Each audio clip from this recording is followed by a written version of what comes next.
శ్రీ గురుభ్యో నమః. భగవద్భక్తులందరికీ విశ్వావసునామ సంవత్సర శుభాకాంక్షలు. ఈరోజు వైశాఖ శుక్ల ద్వాదశి, దీన్నే పరశురామ ద్వాదశి అంటారు. ఈరోజు మహావిష్ణువు దశావతారాల్లో 6వది అయిన పరశురామ అవతారము జయంతి.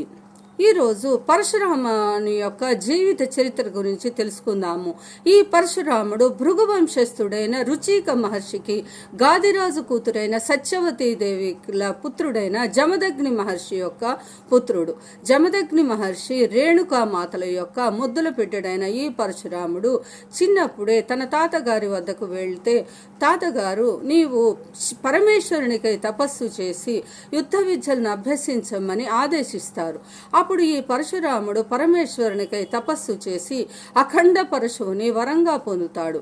ఆ తర్వాత కొద్ది కాలానికి కార్తవీర్యార్జునుడు ఈ యొక్క జమదగ్ని మహర్షి ఆశ్రమాన్ని దర్శించడానికై వస్తాడు. అప్పుడు ఈ యొక్క జమదగ్ని మహర్షి యొక్క ఆశ్రమంలో ఉన్న కామధేనువు సంతతిలోని ధేనువు యొక్క సహాయంతో ఆ యొక్క కార్తవీర్యార్జునుడికి విందుని ఏర్పాటు చేస్తాడు జమదగ్ని మహర్షి.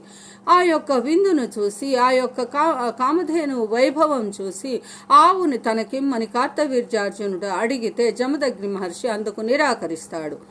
అప్పుడు కార్తవీర్యార్జునుడు బలవంతంగా ఆ ధేనువును తన రాజ్యానికి కొనిపోతాడు.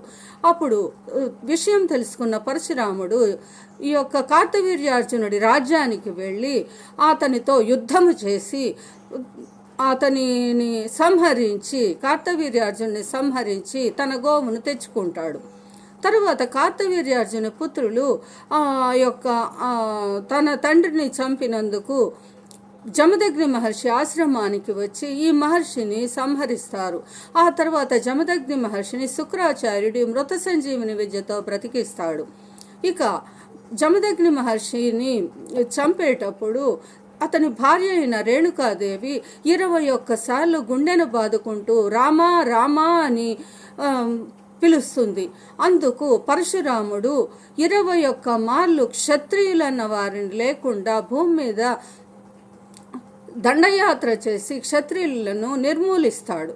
ఇక ఆ తర్వాత ఆ యొక్క భూమిని అంతటిని, తాను సంపాదించిన భూమిని అంతటిని కశ్యప మహర్షికి దానం చేస్తాడు. ఇలా పరశురాముడు ఎంతో వీరోచితంగా పోరాడి క్షత్రియుల యొక్క అహంకారాన్ని నాశనం చేసి వారి యొక్క రక్తంతో 5 సరస్సులను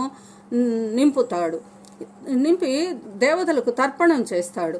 ఇలా ఎంతో మహావీరుడైన పరశురాముని యొక్క జీవితాన్ని తెలుసుకొని మనందరం ఎంతో ధన్యులమయ్యాము. వీడియో నచ్చిన వారు లైక్